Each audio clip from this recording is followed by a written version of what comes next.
Welcome to the Inspiring Sustainability podcast series. I'm delighted to invite onto this call Tim Haywood of Interserve to join me in conversation to discuss his role, his engagement with sustainability in the organisation and also outside of the organisation. And so the next step is to welcome Tim into this conversation. So hello, Tim. Hello, Adam. Hello there. And so it's, as suggested, this is going to be a conversation. I've got some questions which hopefully will be of interest to you and the listeners. And so I'd like to start off by asking you to give a brief introduction to yourself, your role at Interserve, and any previous career and life outside of work which you think might be relevant and interesting. Yes, of course. As you say, I'm Tim Haywood. I'm the Group Finance Director and also the Head of Sustainability at Interserve. Interserve is a FTSE 250 business of about 85,000 people worldwide that is a construction business and support services provider, including providing some frontline public services such as probation and getting the long-term unemployed back to work. So we've got a very varied remit around the world. It's probably a little bit unusual for you to come across FDs who are also heads of sustainability, and I've often said that people come up to me and say, well, the FD, surely he's the guy who knows the cost of everything and the value of nothing, and the sustainability head is the person who wouldn't recognise a business case if it came and stood on his toes. Well, I've spent my Interserve career trying to sort of square that circle and to bring forward the business case for sustainability and the sustainability case for business. And I think we've gone quite a long way in proving to ourselves, to investors, to other stakeholders that good business, with a capital G and a capital B, can be good business. So that's a bit about me and my role. Previously, I've had various finance director roles in manufacturing, in professional services, in distribution, and in property regeneration. My life outside of work, I've got a passion for gardening. I'm a competitive rower for Stourport Boat Club. Love my family and try and keep myself out of mischief with all those various things. Right, wonderful. It sounds as though you've got a varied life that you've got there. So that's even within career, you've got FD and sustainability, and then outside you've got from gardening to family to competitive rowing. So there's quite a few interesting things going on there. And as you stated, it's a relatively unusual, in fact, possibly fairly unique situation that you're in, certainly in the scale of organisation that you're in. And so, one of the things I'm curious about is what inspired your interest in sustainability. So to mean that you've got these dual roles now. I've always believed that business is and should be a force for good. I get quite upset, quite emotional when people demonise business, and in particular big business, and focus on the negatives, fat cat executive pay, bankers' bonuses, corruption, scandals, misdoing, inequality, all those things that exist in certain pockets, and forget that actually business is one of, if not the primary forces for good in society, that it generates employment, it creates wealth, and mainly from the sustainability's point of view, actually is a very well-resourced and usually well-intentioned vehicle for delivering a whole load of social, economic, environmental, community benefits. And I've always tried to shine a light on those things. I think business can act quicker than government. Yep. It can act wider than any individual, and it can be very decisive, and also can be, and at its best is, very able to deal with multiple stakeholders. And I do get a little bit frustrated, I guess, when people think that business is all about the bottom line and forget that business outside of the context in which it operates, its society, its environment, all those communities, without that context there is no business, and the sensible businesses see that. So therefore I've always been pushing that type of maybe sustainability with a small s. What got me finally really motivated to go large with the sustainability agenda at Interserve, I guess, was conversations I had with my family, and in particular my daughter, who is, I'm not ashamed to say, in fact I'm very proud to say, she is one of my key guiding influences. I'd even say she's sort of a reverse mentor to me. She went to the Copenhagen Climate Change Conference as a ambassador for the UK on behalf of UNICEF, and she came back and said, "Dad, you're a believer in this sort of stuff. You're holding a position of authority in a big organisation. You're not doing enough." And I suppose she was right. So from those conversations there, we decided that Interserve was absolutely the platform, that it was already an organisation that was doing a lot of good in the world of sustainability, and that I almost had a responsibility to use my power and my influence to further that agenda, and that's what the last 5 years or so have been about. Okay then, so that's fantastic. I mean, that's a broad spread there. And you say 5 years, so is that the period that you've been having this dual role? Yes, that's right. I've been 6 years at Interserve as FD and 5 years as Head of Sustainability. So one of the things, how did it happen that you were you joined, you're FD, conversation happens with daughter. Did you go back? Did somebody come to you with the idea? How did it happen that you took on this role of Head of Sustainability after a year of being at the organisation? I said to the Chief Exec, I want to take this on. I think there's a job of work to be done. Let me do it. And he was both persuaded enough and brave enough to say, yeah, I can see the sense of that. It wasn't as quick a conversation as that, but I showed him the agenda that I wanted to pursue, and I think he recognised in me the single most important thing to make any endeavour successful, and that was enthusiasm. And I have, and probably will always have, a great passion for the subject, and I think that really is the deal clincher. Yes. I won't claim to have deep technical background in the world of the sustainability practitioner, but what I do have is far-reaching insight into the business world and the business of Interserve, and a passion to enable it to put its best foot forward and to combine those two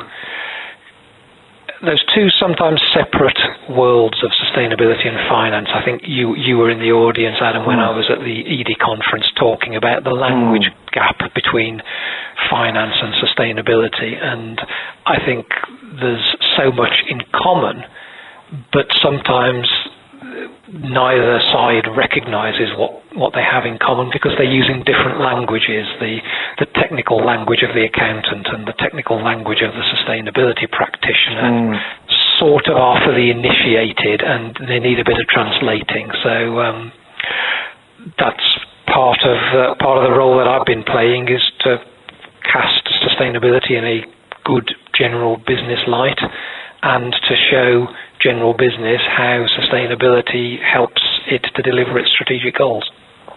Excellent. Right. No, that's that's great. And this program is about inspiring sustainability. And one of the things that I think will be hopefully inspiring to people is that you went to the CEO with a kind of a positive narrative of what you wanted to achieve. And is it the same CEO still there, or have you? Yes, it is. And right. Adrian Ringrose is a great CEO. He was, when he was appointed, he was the youngest ever CEO in a FTSE 250 organisation, and 10 years on, he's still there.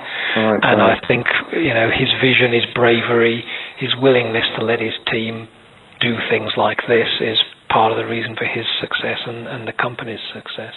Fabulous. Okay then. Well, the next question actually fits quite well with that I'd like to ask, which is a favourite story that you've got associated in some way with sustainability. Obviously, directly at Interserve. You've already given me a fantastic story about how you came to this with the great conversation with the daughter, and then subsequently with Adrian.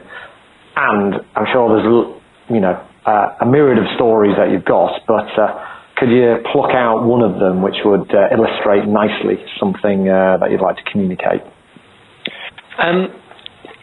If I can cheat and do two, at least one of them isn't to do with Interserve, so that might alibi me a bit here. I'm only blowing the Interserve trumpet. I was lucky enough to have a really good meeting a couple of weeks or so ago with Jeff Seabright, who's the head of sustainability of Unilever. Oh, yes. And we were just having one of those very nice collaborative conversations you have in the sustainability circle, and there's no competitive agenda, you're just sharing good ideas. And I was saying to him, how did you make the business case within Unilever, which is, in my view, one of, if not the leading exemplar of the sustainability agenda in the world. What were the sort of the killer points you made? And he told me one story which I thought really exemplifies how the world of business and the world of sustainability combine, which is over in India, Unilever were struggling with the recognition and the sales of their Lifebuoy soap brand. But they also recognised that one of the biggest causes of infant mortality was diarrhoea in children, and that was not just infant mortality but child mortality, and that was a direct result of poor hygiene. And they spotted both the social sustainability opportunity and the business opportunity of launching a hand-washing education program with UNICEF and with the local Indian schools and with the Lifebuoy soap, such that they were able to both radically reduce the number of instances of child mortality and at the same time drive the brand recognition and the sales of Lifebuoy. And I thought that at a stroke that almost encapsulates how sustainable business is good business. It ticks so many boxes. So I really like that story. It's current in my mind. That's why I bring that one up. As far as an Interserve equivalent is concerned, less far-reaching, but still, important for us. We've got some big construction activities in the Middle East, where we have employee accommodation that houses 20-odd thousand people. And we need to provide them with water and sanitation in those accommodation villages. And if you've ever been over to the Middle East, you'll know that water and sanitation are pretty stretched, pretty basic, and that the normal modus operandi is to get a lorry, a Bowser, full of potable water, drive it halfway across the desert, take it to your accommodation camp, and by the way, you're paying for the water, you're paying for the petrol, you're clearly doing a whole lot of environmental damage. And then the water gets used in the usual way, and another Bowser comes along and takes away the unclean water and the sewage cake. You pay for that. They drive the sewage halfway across the region, and they join a very lengthy traffic jam on and around the border of Saudi Arabia. and then all the Bowsers turn around, reverse, and discharge the effluent into the desert. Yeah. I've been fortunate / unfortunate enough to watch this, and there's hundreds of these lorries invoking all sorts of environmental crime, although it's not a crime, it's perfectly legal in the region. It's what they do, it's what they've always done. But with a modern perspective, you look at it and think, my God, this is horrible. So what we did is invested in a technology called BioNest, which we and some Canadian manufacturers co-sponsored, which biologically treats in situ all of the brown water from our accommodation camps and turns it into potable water. And at a stroke, we have removed all of the Bowsers of fresh water in, all of the Bowsers of brown water out, all of the discharge of sewage into the desert. We've saved millions of pounds worth of cost, reduced our carbon footprint and the environmental damage at a stroke, and the payback on that investment was less than 15 months in financial terms. So add all that lot together, it's not quite as planet saving maybe as the Indian hand washing example, but it's still pretty far reaching, good sustainability credentials all round, and equally important, it's good financial sense. And we sold that solution into our Middle Eastern joint venture partners, for whom sustainability is an unknown word, and we've used that as one of many examples to show them how we can improve their business by improving the sustainability of the business. Fabulous. Well, I think whilst I'm delighted by your humility regarding the Unilever compared to Interserve. I think they're both important, because the thing is, it's about there's an issue and then it's dealing with it. And to a certain extent, whether it's a small, local issue which needs dealing with something, but it's about the intelligence and the creativity that dealt with that issue and thinking around it. And so those are great examples of good stories, so thank you for those. And now, next question, which is I'd love to get an answer on, and which is more about actually what, if any, uncomfortable lessons maybe have you encountered over the last 5 years since you've been in this role, about and obviously there might be some learnings in that and you've developed from it, but from my experience of life and business, not everything goes to plan.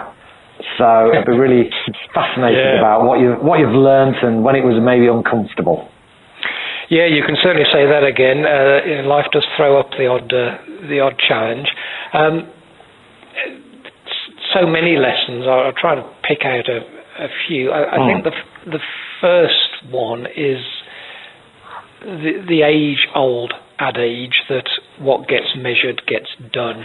And therefore, because of my finance discipline, I was very keen to base our sustainability program on facts, on data, on comparability, on measurement, and not just resorting to anecdotes and case studies, which is very laudable.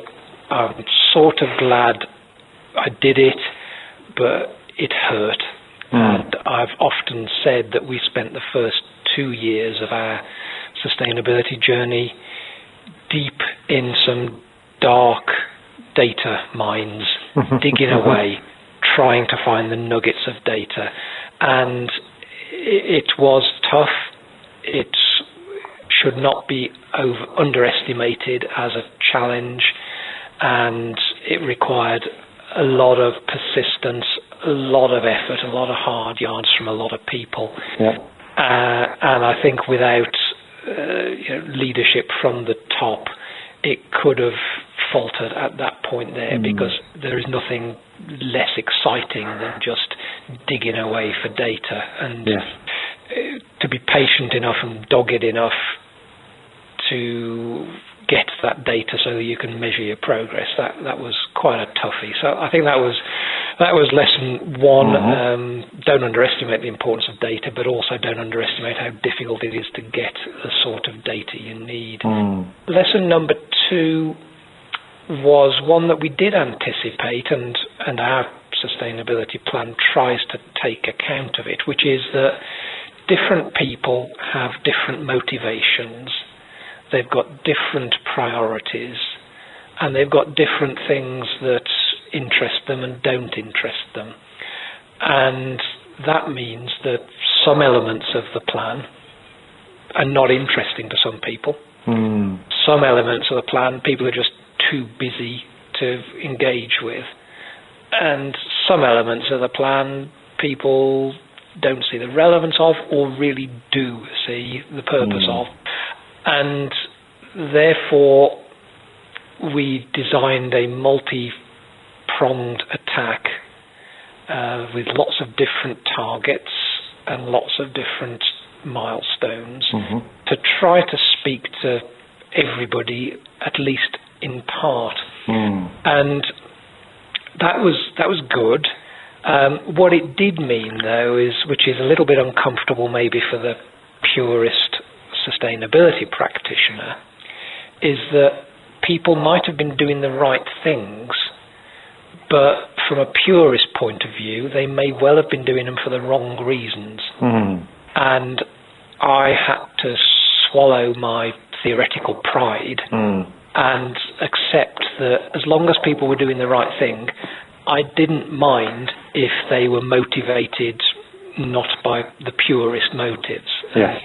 And that is quite uncomfortable when you're trying to sort of do good and change a culture of an organisation, that sometimes you have to pull whatever levers are available. And if that's the profit motive, or if it's short-termism, or if it's some form of self-interest, you've sort of got to swallow your pride and say, okay, well, as long as it's enlightened self-interest, as long as we're making progress towards the greater goal, I'm quite prepared that people are not taking the sustainability pledge, but they're still doing sustainable things. Yeah, definitely. Okay, that's great. There's two contrasting but great lessons, which I think many people will either resonate with them, or they might not have quite got to some of them yet. So it's helping them not necessarily need to go through quite as much pain as you might have went through. So thank you for that. And next, actually, one of the things that you've actually mentioned already, two people that have inspired you with your daughter and also Jess at Unilever. And I was wondering if you've got anything else which you would highlight as inspiration, where you get from, and it could be a person, it could be a thing, so I'd be interested in what else you might highlight, where you get inspiration from. Yeah, this has been a really positive motivator for me, actually. In my guise as FD, I wouldn't normally have engaged with these type of discussions and these type of people. And I think what I'd say is I get inspiration from the motivated people who are doing the great work. And in particular, from the young, idealistic people who may be new to our organisation, maybe coming through our graduate programmes, or the interns or the apprentices, the people for whom they don't really see why not. They're not old and cynical enough to see the obstacles. They can just see the opportunities or the need. And it's really inspiring to get back in touch with that type of zeal, enthusiasm, unrestrained idealism, and to sort of set aside your world-weary, I've experienced this many times, young man, don't bother telling me that this can be done because it won't be easy sort of attitude, and actually just go with it and say, yeah, you're right, why can't we do this? And I find in the world of sustainability that type of enthusiasm is infectious, and I think it pays back as well. The buzz that's brought to the organisation of a bunch of people who are empowered to think the unthinkable, to do the previously undoable, and to challenge received wisdoms. It's uncomfortable, but it's got a great edge to it, and I find it inspiring, I have to say. Wonderful, fantastic. And so this actually, I hope I've not stolen the thunder of my final question, which is about the future, really. And you talked about, those people, the future of your organisation, and there's the future that we've got coming up in our world is interesting, shall we say?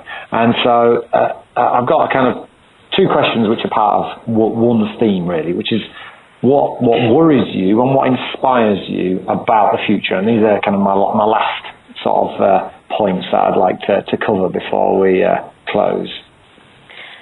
Okay, I'll start with the negative and hopefully finish on a positive. I mean, what worries me about the future, it's the